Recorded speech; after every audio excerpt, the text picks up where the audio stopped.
History on Nibiru, the reign of King Lamu.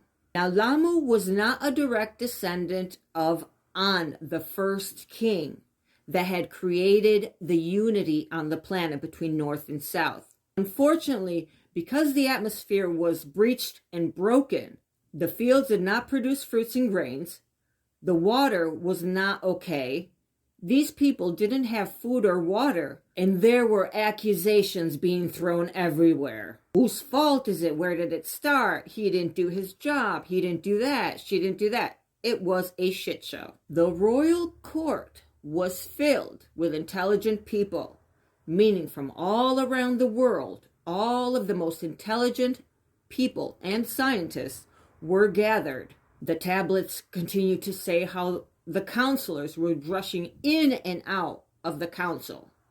And King Lamu could have cared less what any of these geniuses said. He only wanted the counsel of his wife. His wife was named Lahama, and she said, "If it's fate, let's ask the creator of all." And this is the first tablet where I see mentioned a higher deity, the creator of all. In fact, the Nibirians do not consider them gods. Only primitive humans that saw them as gods gave them this title, or probably the Annunaki themselves imposed themselves as gods upon us, seeing that they are a bunch of super egotistical narcissists, the majority of them. Queen Lahama says that they should ask the creator of all to help the king.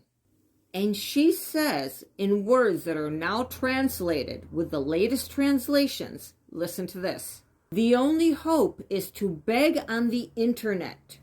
Yes, to speak with the creator of all, they use the internet.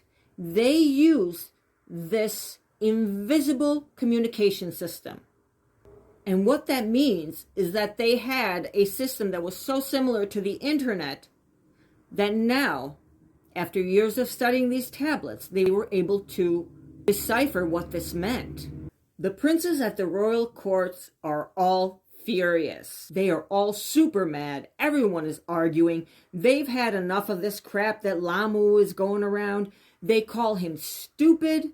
Others called him irrational. Some of the princes were saying that he was too occupied lusting over his wife to care about the planet.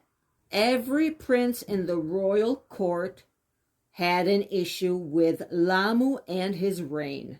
They accused him of making things worse and not better on Nibiru. And at this point, all the princes are starting a rebellion. The tablets explain how everyone was going into their storage areas and pulling out their old weapons. A war was about to break loose, or at least what seemed so. A lot of talk about starting a rebellion. And the first person to take up arms was a prince in the royal palace. By making a lot of promises, he stirred up all the other princes. He was there getting everybody hyped up. And his name was Alalu. Yes, the same Alalu that was the first to come to Earth, that discovered the gold and made it here safely. Let's get back to the story. Alalu went around screaming, "Lamu should no longer be king." He yelled out, "Let decisions surpass hesitation. Let's scare the king where he lives, and let's leave his throne empty." He had all intentions and plans of getting Lamu off of the throne, because he was not of the royal bloodline. He was adopted. Therefore, he should have never even been sitting on the throne, they said. Next episode, we will have how they stormed the palace.